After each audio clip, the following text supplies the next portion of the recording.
আসসালামু আলাইকুম ভিউয়ার্স, আমি শৈশব Mahmud. Welcome to my channel. সবাই জানেন যে রেসার কবুতরের পাশাপাশি আমি একটু হাই ফ্লায়ার প্র্যাকটিস করি। তো এই যে কিছু কবুতর তুলছে এবার বাচ্চা, তো আস্তে আস্তে আপনাদের দেখাই। এই যে কালো আসছে, কালো আসলে না, এটা গ্রিজল কবুতর। এটা আস্তে আস্তে এই দিক দিয়ে সাদা সাদা ছিট আসবে। এইটা উত্তরবঙ্গের একটা মানে প্রুভেন কবুতরের সাথে কাসুরি কবুতর পেয়ার করে করা। আসলে পাকিস্তানি কবুতরগুলো ফ্লাই করালে মিস চাই, সমস্যা। তো এই দেশি কবুতর দিয়ে ক্রস করে উড়াইলে সেটা ভালো। তো বেশি কথা বলবো না, হাই ফ্লায়ার সম্পর্কে খুব বেশি যে বুঝি তা না, আসলে কিছু সম্পর্কে খুব বেশি বুঝি না। যতটুকু যেটা বুঝি সেটা সবাইকে হেল্প করার চেষ্টা করি। তো এই যে একটা কবুতর ভেতরে দিয়ে দিলাম, এগুলো খুব পাজি, এই এদিকে ছাড়লে উঠে আসতো। আচ্ছা, এই যে এই একটা কবুতর অনেক সুন্দর আসছে ইমাম দিনের সাথে, এটাও লোকাল পেয়ার করছি। স্প্রেড জিনের কারণে এটা পুরোপুরি কালো আসছে। এইটা এই যে ব্লু বেস কবুতর, লেজটা ফুল দেখেন কালো, ফেদার কালো। আচ্ছা, এগুলো খুব ডিস্টার্ব করে। এবার একটা কিউট কবুতর দেখায়। কয়েকদিন আগে একটা টাম্বলার কালেকশন করছিলাম এক জোড়া ডিগবাজি দেখার জন্য। তো চেষ্টা করতেছি একেও বাসা চেনাবো, উড়াবো, ডিগবাজি দেখবো। এই তো দেখাচ্ছি। আচ্ছা, কবুতরটাকে মাফট কবুতর আমার সেভাবে পছন্দ না, মানে পায়ের মোজাওয়ালা কবুতর, তবুও দু এক জোড়া রাখলে টেস্টের ভিন্নতা খারাপ না। আচ্ছা, ওই যে একটু আগে একটা কালো কবুতর দেখাইলাম, ওই সেম সেটের বাচ্চা। আসলে হাই ফ্লায়ার খাঁচার মধ্যে করে উপরে নিয়ে আসা ঠিক হয় নাই, এটা খুবই লাফালাফি করে, রেসারের মতো ওই রকম সভ্য না। তো ফেদার টেদার নষ্ট হয়ে যাচ্ছে, সমস্যা নাই। ধাপড়িটা আমরা ডেডিকেট করছি হাই ফ্লায়ারকে। যদিও ট্র্যাপডোর নাই, সমস্যা হইলে আমরা এই খাঁচাতে দিয়ে দেবো। এখানে ট্র্যাপডোর সিস্টেম আছে, মানে আমরা যদি কবুতর উঠতেছে ঠিক আছে, আমরা যদি চলে যাই ও এসে প্যাকেট হয়ে থাকবে। কিন্তু এই টাইপ দরজাতে সমস্যা হয় কবুতর। আচ্ছা আচ্ছা, একটা কবুতরের পায়ে আটকে গেছে। আচ্ছা, বের করতেছে। এটা একটা কালদম থেকে আসছে, এর বাবা 7 ঘন্টা ফ্লাই করা, মায়ের কোনো রেজাল্ট নেই। আচ্ছা, আমরা এই যে পা ছাড়া ফেলছি, এই যে কবুতরটা ময়লা হয়ে গেছে। আর এই ফেদার কত বড় সাইজ, কি ফেদারের! আর সফট আছে, সমস্যা নাই। আসলে অনেক ছোট বয়সে উড়াইলে ভালো হতো, খাঁচার মধ্যে রাখার কারণে অবস্থা খারাপ।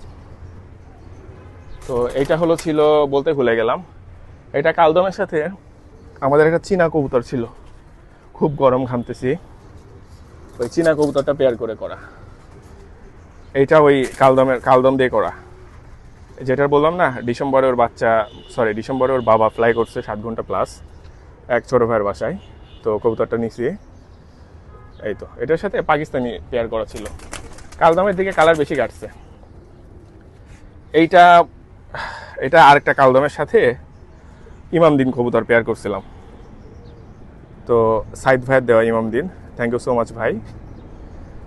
উনি আমাকে অনেকগুলো হাই ফ্লাই পাঠাইছেন, দেখি প্র্যাকটিস করতে থাকি। আরেকটা কথা ভিউয়ার্স, আমি হাই ফ্লায়ার সেল করি না, বহু আগে সেল করতাম, এখন সব প্র্যাকটিস করার জন্য পালতেছি। চায়না চলে যাওয়ার আগে সব হাই ফ্লায়ার সেল করে দিয়ে চলে গেছিলাম, শুধু রেসার কবুতর ছিল। কারণ রেসার নিজে না থাকলেও এই অ্যাভিয়ারিতে কন্ট্রোল করা যায়, হাই ফ্লায়ার ওইভাবে উড়ায় প্র্যাকটিস করা যায় না। আচ্ছা, এই কবুতরটা ব্যাকগ্রাউন্ডে কালদম আছে, মনে হয় গোল্ডেন আছে, হোয়াট এভার, দেখি আস্তে আস্তে উড়াই, তারপর আপডেট দিব। রেসার তো আর গরমের মধ্যে ওইভাবে ফ্লাই করায় না।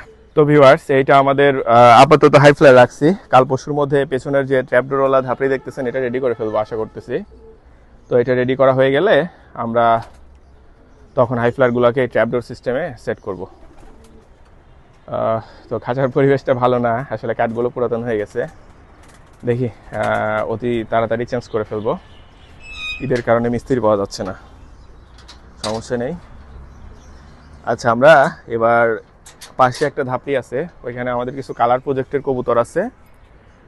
এখানে কিছু কালার প্রজেক্টের কবুতর আছে, ডিজেল কয়েকটা হোমার আছে, স্টেনসিল রেসার প্রজেক্টের কবুতর আছে, রেসার না প্রজেক্ট বার্ড।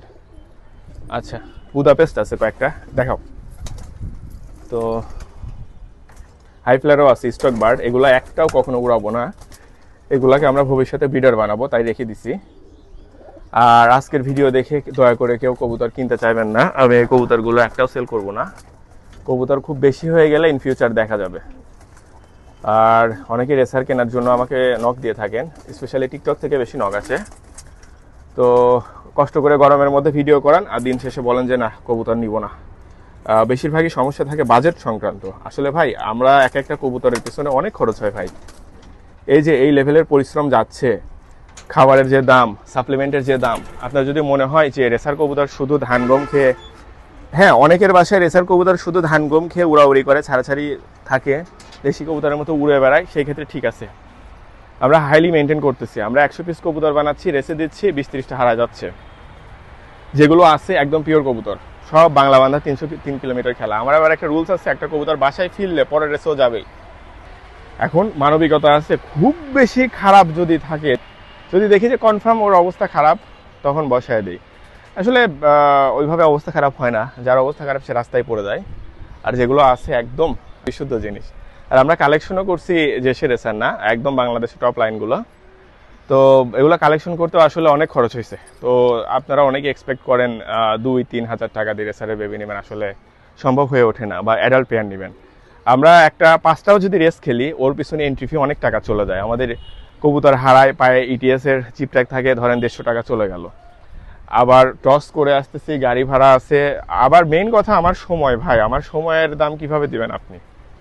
আসলে নামে মাত্র মূল্যে সেল করলেও অনেকে বলে অনেক বেশি। তো ভিউয়ার্স, এই দেখেন অবস্থা কি হয়ে গেছে, ঘেমে গেছি, আমার নিজেরও ঠান্ডা লাগছে। ভিডিও বাদ দিই, এরপরেও দেখা যাচ্ছে বৃষ্টি আসলে কবুতরকে খাবার পানি দিচ্ছি, অসুস্থ থাকলেও কষ্ট করা লাগছে। এর পেছনে স্টাফ রাখলে তার পেছনে তাকে মেনটেন করা আরও বেশি কষ্ট। তো এত কিছুর পরেও আসলে ওইভাবে আসলে এত কম প্রাইসে কবুতর, আবার আমার এক একটা পেয়ার কিনতে লাগছে ধরেন 50-60 হাজার টাকা। কিভাবে সেগুলোর বেবি আমি 2-3 হাজার টাকায় দিব বলেন? আমার দিতে সমস্যা না, আমি কবুতরকে ফ্রিতেই মানুষকে দিয়ে দিলাম, কিন্তু আমার এই কষ্টের ভ্যালুটা সে কি বুঝবে? সে বুঝবে না। আর আরেকটা কথা কি, রেসারের মেইনটেন খরচ অনেক বেশি। আপনি ধান গম খাওয়াই পালতে পারেন, ঠিক আছে, তাহলে আপনি সেই লেভেলের কবুতর কেনেন, হাটে যান, 600 টাকা জোড়া বাচ্চা কেনেন, 1200 টাকা জোড়া রেড চেকার বা ওই কি বলে ওইগুলো আবল তাবল ব্লাড লাইন নাম দেয়, ওইগুলো কেনেন, সমস্যা নেই, ওইগুলো পালেন। কিন্তু এই হাইলি মেনটেন করা একটা লফটে থেকে একটা কবুতর কিনতে গেলে অবশ্যই আপনাকে প্রাইস দিতে হবে, কারণ আমাদের কালেকশন করা থাকে অনেক টাকা দিয়ে, আমাদের খরচ হয় অনেক এর পিছনে। আর আমরা একটা বেবি তুলতে পারলে খুবই খুশি। আমরা সব বেবিকে কিন্তু ফ্লাইং জোনে নিয়ে আসি না। অনেক বেবি আছে পক্স টক্স হইলে আমাদের প্রোটিনের চাহিদা পূরণ করে, মানে আমিষের চাহিদা পূরণ করে। তো যাদের বাজেট বেশি, ঠিক আছে নক দিয়েন, কিন্তু এই ফ্লাইং জোনে দেওয়ার কোনো কবুতর চাইবেন না প্লিজ। আর নিচে যে ইয়েতে আছে, ব্রিডিংয়ে আছে, সেগুলো দেওয়া যাবে, সমস্যা নাই। কিন্তু বাজেট মিনিমাম অনেক বেশি থাকবে, মানে আপনারা চিন্তাও করতেছেন না, ওই হিসাবে নক দিন। কারণ এই গরমে অনেকে আবার অ্যাডাল্ট কবুতরের ভিডিও চান। আমি বলছি আচ্ছা ঠিক আছে দিব না, বা কাউকে বলে না দেওয়া যাবে না।